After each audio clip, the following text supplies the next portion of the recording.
nice to meet you. Yeah, nice to meet you too. So, we're gonna do the record, yes? Yes. Okay, perfect. Oh, yeah, I'm ready. Do you hear me good? I can hear you perfectly. Okay. Can you hear me all right? Yeah, we'll close the window and I'm ready. Okay.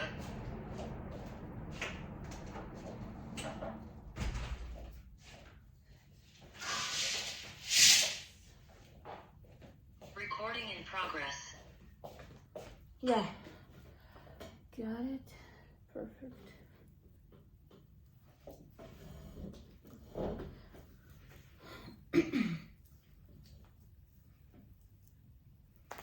Ready.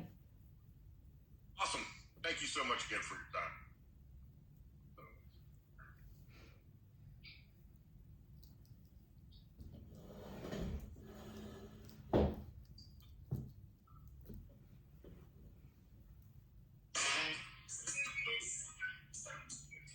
Oh, start this.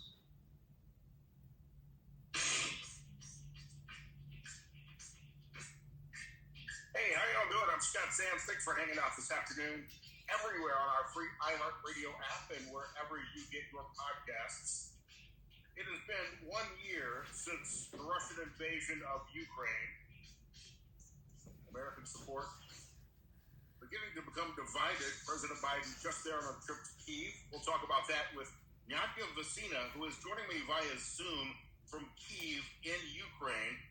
Nadiia Vasina is a gymnast, a gold medalist, and works closely with members of the Ukrainian military defending her country. You're in Kyiv today. What's it like? Can you describe what it's like in Kyiv today for us?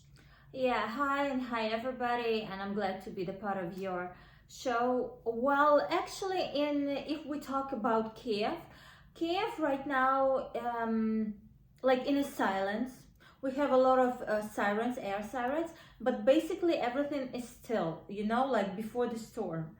Because everybody expected in Ukraine and in Kiev that something gonna happen on the anniversary of this horrible war, but nothing happened in Kiev and in many other cities. I'm not talking about the front lines, because on the front lines it's always extremely hard, extremely dangerous, like on the edge. But in Kiev, we're like waiting for something. And today at night it was attack in a suburb of Kiev, very rough on the airport in one of the cities. And for example, myself, I live in a specific place, very specific place, very close to two important spots. I'm not gonna tell exactly what it is, but Russian already did attack 3 times with the rockets and 5 times with the drones. So it was very dangerous, and everything was like in fire here, and some people, the building which is standing in front of mine, totally destroyed, and people died there, and 5 others buildings are destroyed.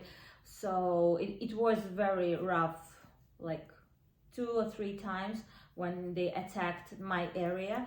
And I live very high, so it's pretty it's pretty difficult to hide. And so sometimes I sleep in the corridor, and sometimes I even sleep close to the elevators, because it's more safe, kind of more safe there.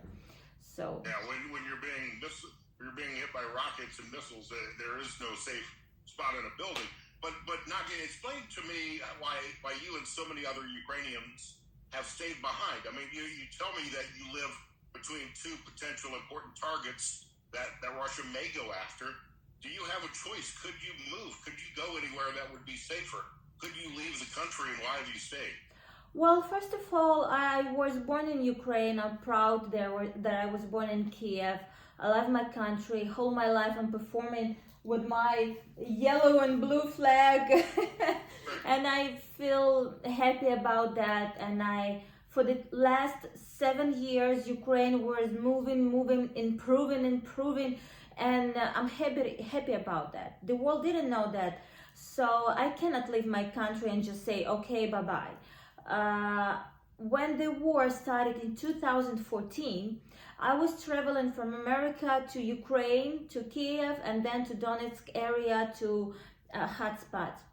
to the front lines, because I was performing in America, I was working, I was still in the world, I was joining the TV shows and radios and everything. I was earning money, and then I was going to the front lines, and I was buying very expensive necessary stuff for soldiers.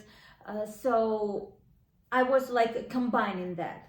For this moment, when the full scale started in Ukraine, the first month it was around Kiev, and all soldiers from the front lines, very cool, very brave, fantastic soldiers, they came to fight for Kiev, and it's all my friends. That's my friends, and I realized that I cannot leave them. I can't see my guys, my friends, standing on the front line on a horrible fire, and nobody will take care of them. And I was like, oh my gosh, no, I can't. So I was very close to them, and since that point I left Kiev just once.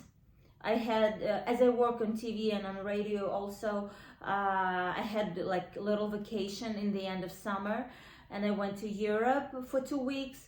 So, and this is it, and now I'm here. If I had possibility to go somewhere to work and earn good money, big money, and to tell the world, and then go to the front lines, I would combine that too. Now I don't have such possibilities. And why I'm staying here? Because you love your home. You cannot leave that. I took away a lot of important things, my personal things, to another, my apartment. So in case I'm sure nothing gonna bad will be, but in case of something, all my documents, all my jewelry and all that stuff is in another safe place. I hope safe place. So do you realize though how crazy that sounds to Americans, Nadiia, that you would be there in Ukraine and working and take a vacation somewhere nice for a week or a few days and come back to a war zone? I mean, that on its surface just sounds kind of crazy. I think that you've done that. Plus, I mean, not too many people would expect someone who was once named the most beautiful woman in Ukraine, someone who was a gold medal gymnast, to be on the front lines supporting the Ukrainian military. I mean, you're quite the opposite of what people might expect when they see you. And I mean that as a compliment. yeah, thank you. Well, it's all about us. It's all about Ukrainians.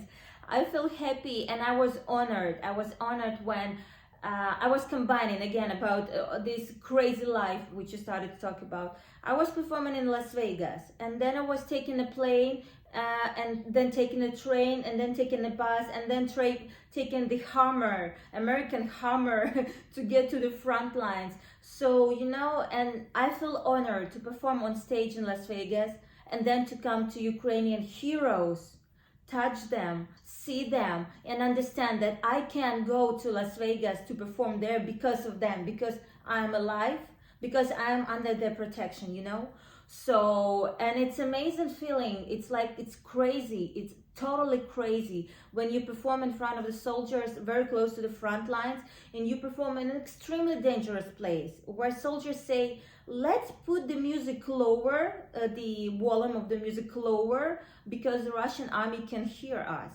So you're like, and the next day you go perform next building to MJ Grant, and you talking to David Copperfield, and you're like, what? Oh my gosh, no way! And every time I think that Steven Spielberg will come and say, it's a wrap, thank you, It's wild. We're talking to Nadiia Vasina here on the Scott Sand Show. Nadiia, tell us, if you can, what the people of Ukraine feel, how the people feel about American support right now. Are you getting enough support from America and NATO allies to be able to defend your country against the Russian invasion? Obviously, President Zelensky would like more. The American people, I think right now, are honestly divided. We don't want to see American troops involved. I think hopefully Americans see the importance of repelling Vladimir Putin, who will not stop just with Ukraine. And this is where we've got to draw the line. But Americans have been suffering at home as well economically. We're sending millions of dollars in aid to a country that whose culture and aspects of foreign policy we may not understand. It's a tough position politically for Americans. Well, there is one very important thing, that when Ukraine was given nuclear weapon to Russia, there was a big document, very important document.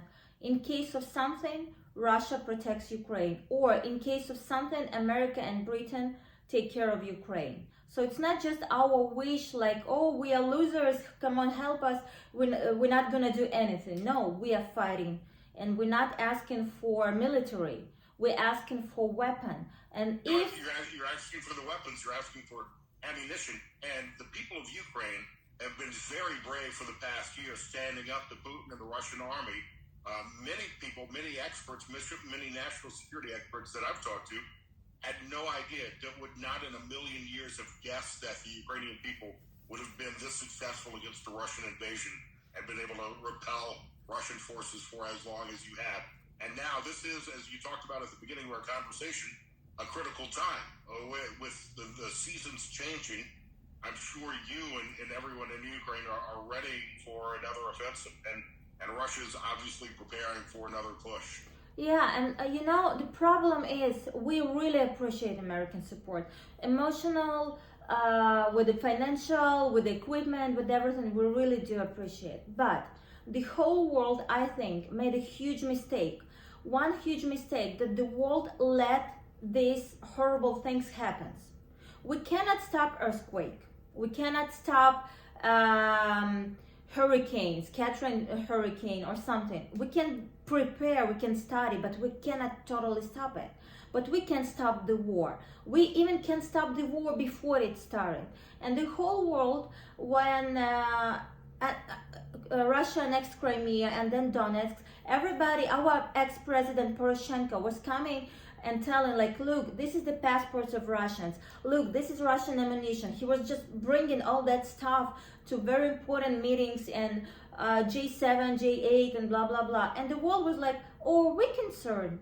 And Poroshenko was saying, like, come on, we have totally to change the world, the system. Nobody heard us.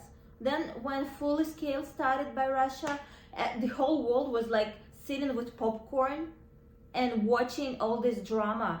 But no, everybody was watching like a movie, like, oh, this is so bad. And nobody did anything.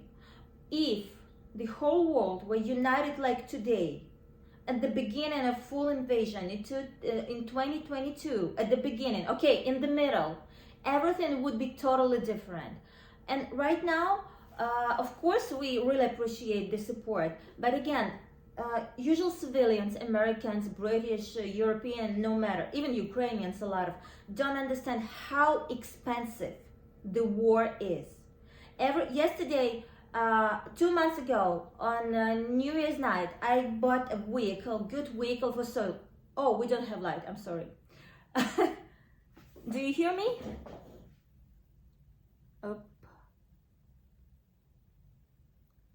Okay, I'm here, I'm sorry. That's okay.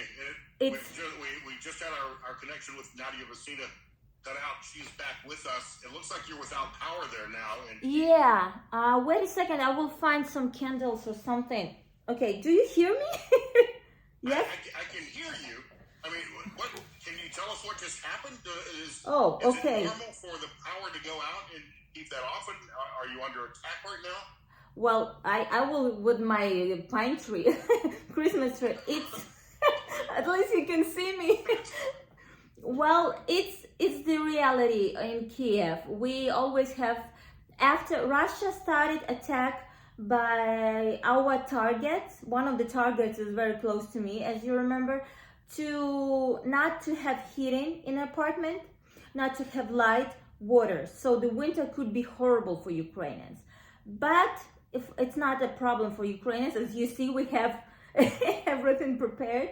So it happens. But for the last several months, it was, oh, okay, here we go. This is it. Right? Yeah, it can be turned off right now again for more hours, no, for like really hours. And right now they're fixing this system. So we have light almost like the whole day, because before that it was like 2 hours per day, and then this is it. Can you imagine? So and now they fixing, and I hope that it's just like some fixing system problems or something like that. Yeah. So going back. Nadia, Yeah. I need to wrap things up here, Nadia. But where can we find more information? Where can we follow you? Obviously, I'm following you on Instagram. Where are you on social media? Your website, all of that information. Well, everywhere in Google, people can search me like Nadiia Vasina gymnast, Ukraine. It will be a lot of Wikipedia, Facebook, Instagram. My website as an artist and my website as a volunteer. And if people like trust and want to help and support, we're really open for that, because war is extremely expensive, and every day, as I told before, I bought a vehicle yesterday. Boys sent me the pictures of destroyed vehicle because it was hit by Russian artillery. So thanks God they are alive, but there is no vehicle anymore. So it's very expensive and very difficult, and I give my own money, but I can't earn money right now good in Ukraine because it's a really difficult situation. So but we appreciate the support, and we honestly need it much more, much more. I can hear the emotion in your voice, and we can see it on the Zoom broadcast. Nadia, stay safe. You're a beautiful, brave woman. Thank you for talking with us, and would love to have you back on the show again soon. My pleasure. Thank you so much.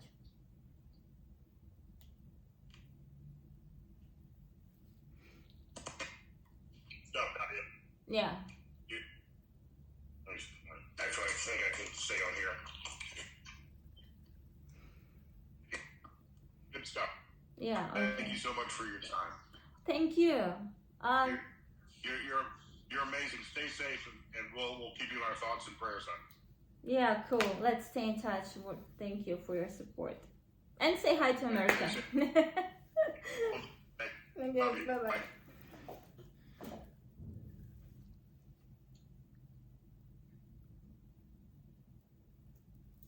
Okay, so it was like that. Найголовніше, що є ялинка, яка може підсвітити. The most important that I have the light to... Oops.